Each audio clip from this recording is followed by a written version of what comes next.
Mačva je gore zajedno. Čuješ, trebalo bude. Začne.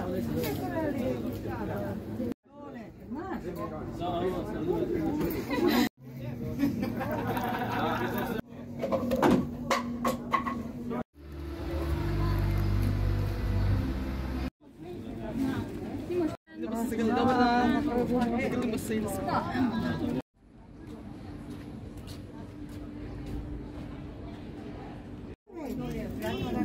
Ava.